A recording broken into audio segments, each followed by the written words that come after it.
Three bone-chilling true winter horror stories to haunt your coldest nights. Welcome to Mr. Quentin's channel, where winter's icy grip reveals the darkest of secrets. In tonight's episode, we delve into three spine-tingling true stories that will leave you breathless and questioning every creak in the night. The world outside is frozen and silent, but these tales will ignite a fire of fear deep within, pulling you closer and closer until you can't look away. Prepare yourself for an unforgettable journey into the cold, where the line between reality and nightmare fades with every word. This is more than a chill. It's a story you'll never forget. Story 1. Cabin in the Woods. It all began on a winter night, colder than any I had ever experienced. The snow had been falling steadily for hours, blanketing the forest in a pristine, ghostly white. The air was thick with a frosty stillness, and the faint muffled crunch of distant branches added an unsettling texture to the night. My cabin, a rustic hideaway deep in the heart of nowhere, was the perfect place to escape the chaos of city life. Or so I had thought. I had rented the cabin for a month, hoping for solitude to clear my mind. The isolation was invigorating at first. Every creak of the wooden floorboards, every rustle of the wind outside, felt like a gentle reminder of life's simpler, more serene pace.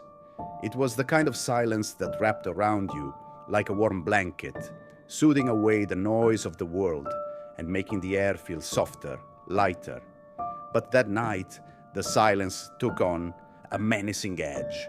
Something felt off, like an unseen presence had crept into the void. The first sign came around midnight. I had been dozing on the couch near the fire, the crackle of the flames providing the only sound, when I was jolted awake by a faint crunching noise outside. My initial thought was that it was an animal, maybe a deer or a fox. But even as the idea formed, it felt unconvincing. The footsteps were too deliberate, too measured. They didn't scatter or dart away as a frightened animal's would. They seemed purposeful, as if whoever or whatever made them wanted me to notice, wanted me to follow. But as the sound persisted, I realized it wasn't random. It was deliberate, slow, measured footsteps, circling the cabin. I grabbed a flashlight and cautiously approached the nearest window, the beam of light slicing through the darkness. My breath fogged the glass as I peered out, heart hammering in my chest. At first, I saw nothing but the endless expanse of white snow. Then I spotted them, footprints, fresh ones. They started near the edge of the tree line and curved around the cabin in an erratic pattern. But what sent a chill down my spine wasn't just the footprints themselves, it was their size. They were huge, far too large to belong to any human I'd ever met. Curiosity warred with dread as I pulled on my boots and coat, each action feeling both logical and irrational at once. Part of me yearned to uncover the mystery, driven by an almost primal need to understand the source of those unnerving sounds. Yet another part, the instinctual part that recognized danger, screamed at me to stay inside, to bolt the doors and pretend I had heard nothing. That inner conflict twisted my stomach in knots, but in the end, the pull of curiosity proved too strong to ignore. I couldn't stop myself, even as my hands trembled and my breath came in shallow, fearful gasps. With each deliberate motion, lacing up my boots, securing my coat, I felt as though I were stepping closer to something I might never come back from. But I had to know. I had to see for myself what was out there. Against my better judgment, I stepped outside. The cold biting into my skin like 1,000 tiny needles. The air was eerily still, the kind of quiet that makes you feel like you're the last person on earth. I followed the footprints, each step taking me deeper into the snow-laden forest. The trees loomed overhead like skeletal sentinels, their branches heavy with ice. My flashlight beam bobbed and weaved, casting long, distorted shadows that played tricks on my eyes. That's when I felt it, the unmistakable sensation of being watched. My skin prickled, and I turned sharply, shining the flashlight in a wide arc. Nothing, but the feeling didn't go away. If anything, it intensified. Every instinct screamed at me to turn back, to run, but I couldn't. Something compelled me to keep going, as if the footprints themselves held some kind of hypnotic power. The path led me to a clearing where the snow seemed untouched, save for the footprints that stopped abruptly in the center. I stood there, my breath clouding in the freezing air, trying to make sense of what I was seeing. The tracks didn't lead away, they just stopped, as if whatever had made them had vanished into thin air. Or worse, as if it was still there, watching me from the shadows. A sudden snap of a branch behind me shattered the silence, and I whipped around, my heart pounding so loudly I was sure it would burst. The flashlight beam darted through the trees, but again, there was nothing. And yet, I knew I wasn't alone. I don't remember running back to the cabin.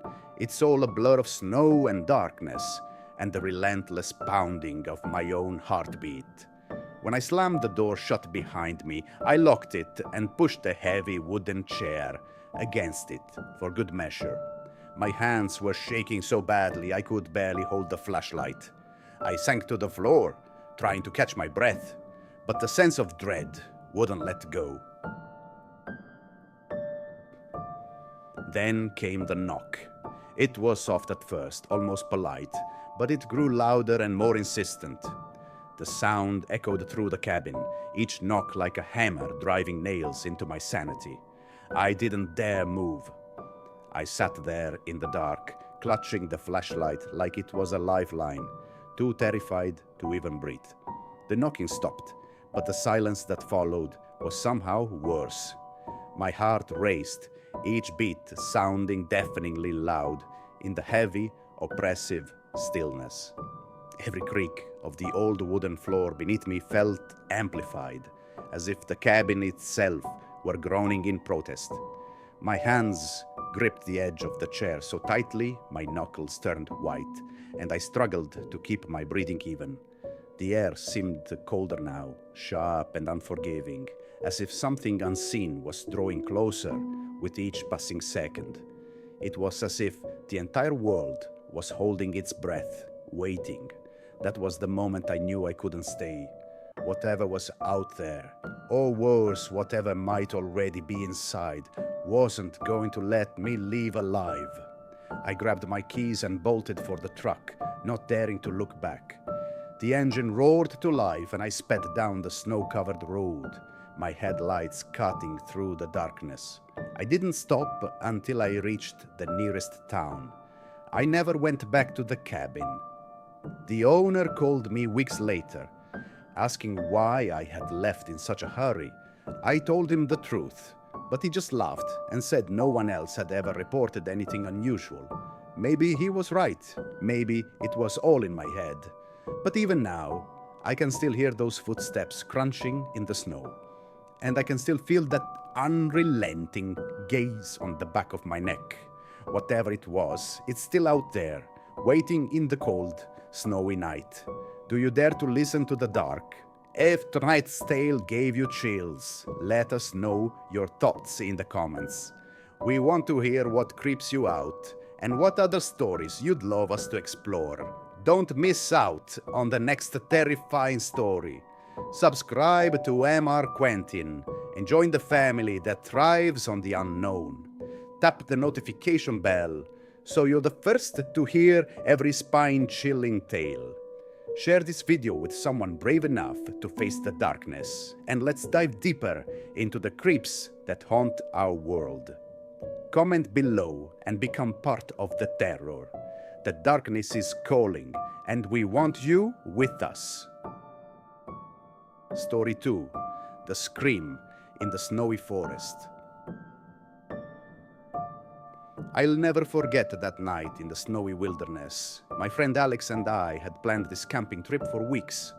The goal was simple: escape the noise of everyday life, enjoy the solitude of nature, and recharge our spirits. During the day, everything seemed perfect. The snow-covered trees sparkled under the pale sunlight, their branches glistening like crystal sculptures. We trekked through the forest, our boots crunching on the thick snow, and talked about everything from our childhood memories to the New Year's resolutions we'd never keep. But as the sun dipped below the horizon, the forest transformed. Shadows grew longer, the air turned frigid, and an uneasy silence replaced the cheerful chirping of birds. We set up camp near a small clearing, pitched our tent, and lit a fire. The flickering flames brought some comfort, and we joked about how isolated we were. "No cell service," Alex said with a laugh. "Guess we'll have to survive on our wits and canned beans." I smirked. "Better than another night glued to our screens, right?" As night fell, the temperature plummeted. Our breath came out in ghostly puffs, and we huddled closer to the fire. The forest, which had seemed so inviting during the day, now felt like a living entity, watching us, waiting.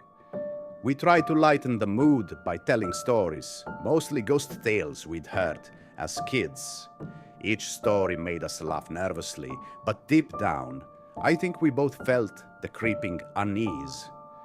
This wasn't just the cold or the isolation. It was something else, something off. That's when we heard it, a sound that cut through the stillness like a blade. A scream, raw, guttural, and utterly inhuman. It didn't come from nearby. It was distant, muffled by the thick trees, but it carried an intensity that froze us in place. I glanced at Alex. His eyes were wide, his face pale. "Did you hear that?" I whispered. He nodded slowly. "Yeah." It sounded wrong. For a moment, we stayed motionless, straining our ears. The scream didn't come again, but the silence that followed was somehow worse. My mind raced with possibilities. An injured animal, a hiker in trouble, or something else entirely. Neither of us said it aloud, but I could tell Alex was thinking the same thing. We were not alone out here. "I think we should check it out," Alex said at last, though his voice was far from confident. I hesitated. "What if it's probably nothing," he cut me off. "Just someone who got lost." Reluctantly, I agreed. We grabbed our flashlights and set off toward the direction of the sound. The firelight faded behind us as we stepped into the dense forest. The snow reflected the beam of our lights, creating a ghostly glow, but it was still hard to see far ahead. Every crack of a branch underfoot made me jump, and I could feel my heart pounding in my chest. We walked for what felt like hours, though it was probably only a few minutes. Then, in a small clearing, we saw it. A man, no, a figure, was hunched over something in the snow. Our flashlight beams caught the red streaks staining the pristine white ground. A dead deer lay at his feet, its body twisted unnaturally. The man's back was to us, his shoulders moving slightly, as if he were eating. He wore no coat, just a thin shirt and pants, utterly inadequate for the bitter cold. "Hello," Alex called out, his voice trembling. The figure stopped moving, but didn't turn around. My breath caught in my throat. The silence was unbearable. "Are you okay?" Alex tried again. Slowly, the man straightened. His movements were jerky, unnatural, as if he wasn't used to his own body. He stood tall, much taller than I'd expected. And then he turned. His face was wrong. I don't know how else to describe it. His eyes reflected the flashlight beam like an animal's. His skin was unnaturally pale, and his mouth... His mouth was smeared with something dark. Neither of us spoke, neither of us moved. My legs felt like lead, and my mind screamed at me to run, but I couldn't tear my eyes away from him. He took a step toward us, then another. The snow crunched under his feet, and each sound made my stomach drop further. "Run!" I finally managed to whisper. Alex didn't need to be told twice.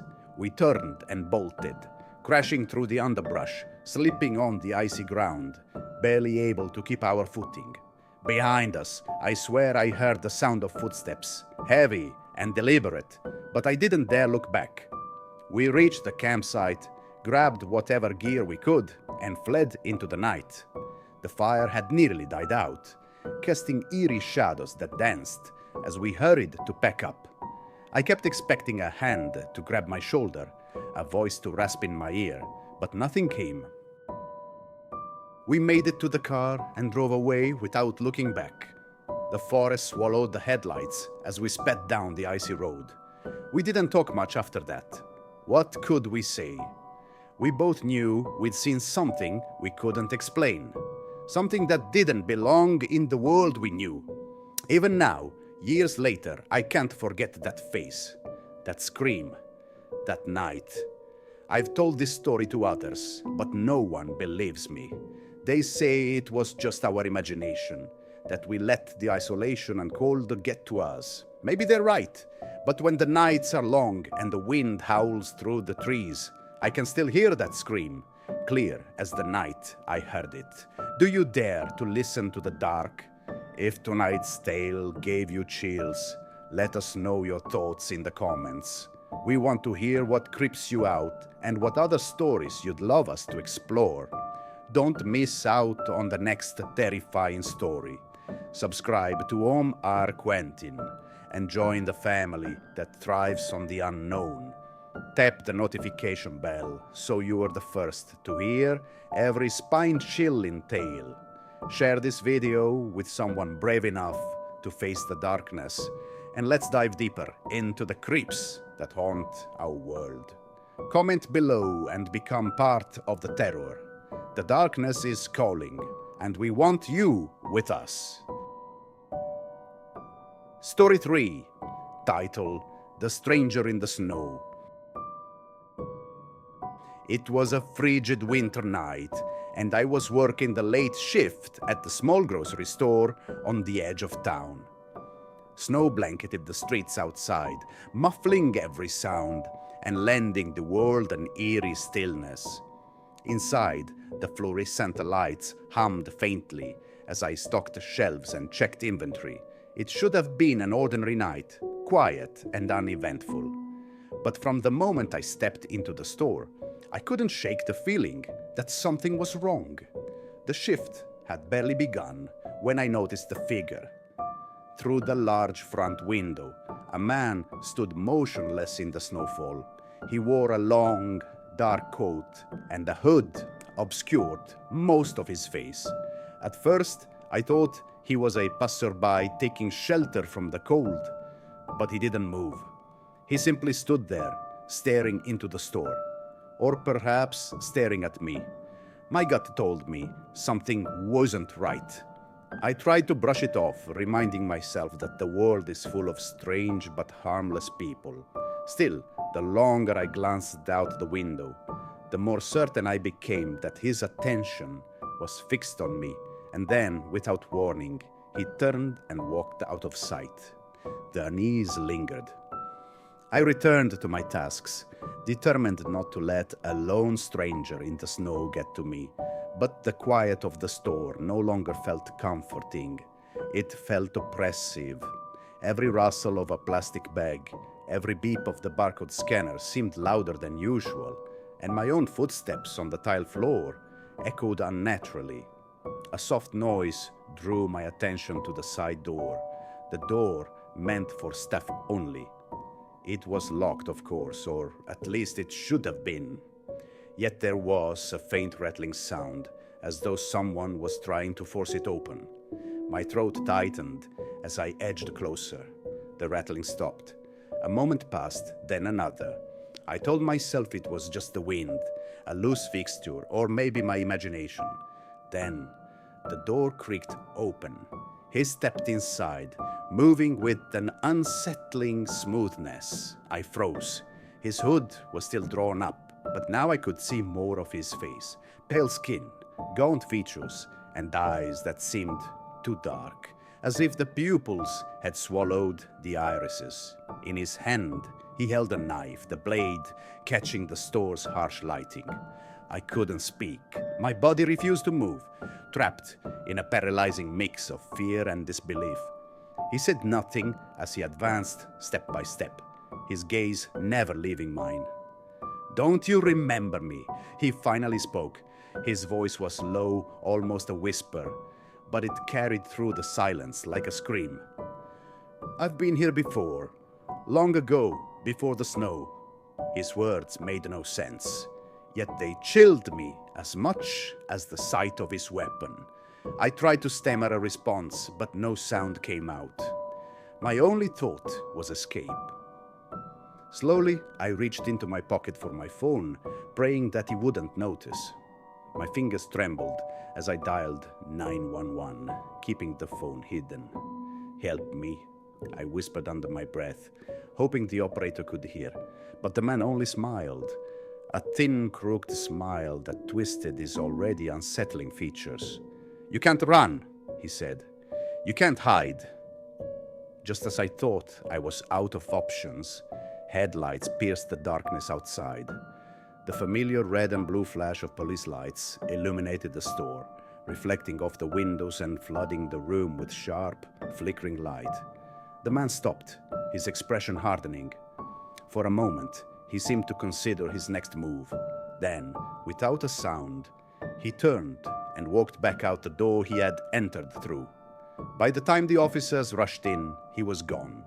I told them what had happened, but they found no trace of him. The snow outside was pristine. No footprints led away from the building. The security footage showed nothing unusual. It was as if he had never been there. The police assured me they'd keep watch, but I knew better. He was real. I'd seen him, heard him, felt the weight of his presence. In the weeks that followed, I began to research the store's history. I learned of a violent incident years ago when a staff member had been attacked late one winter night. The assailant was never caught, and the case was eventually forgotten. But old rumors persisted, stories of a shadowy figure that appeared whenever the snow fell heavy and thick. Some said he was seeking revenge. Others believed he was looking for someone or something he'd lost long ago. I never saw him again, but his memory lingered. Every winter, as snow piled up and the nights grew long, I'd catch myself glancing at the window, expecting to see his dark silhouette staring back. And every time the wind howled through the cracks, it carried a faint, chilling whisper, "Don't you remember me?" As the darkness deepens and the stories grow more unsettling, we venture deeper into the unknown together. Each chilling tale brings us closer to the eerie truths lurking just beyond the veil of reality. The terror doesn't stop here, it only gets worse. Subscribe to MR.Quentin now and stay on the edge of your seat. You won't want to miss what's lurking in the shadows next. Hit that notification bell and prepare for the next terrifying chapter. Remember, in the world of MR.Quentin are always waiting, and they never rest. Good luck sleeping tonight.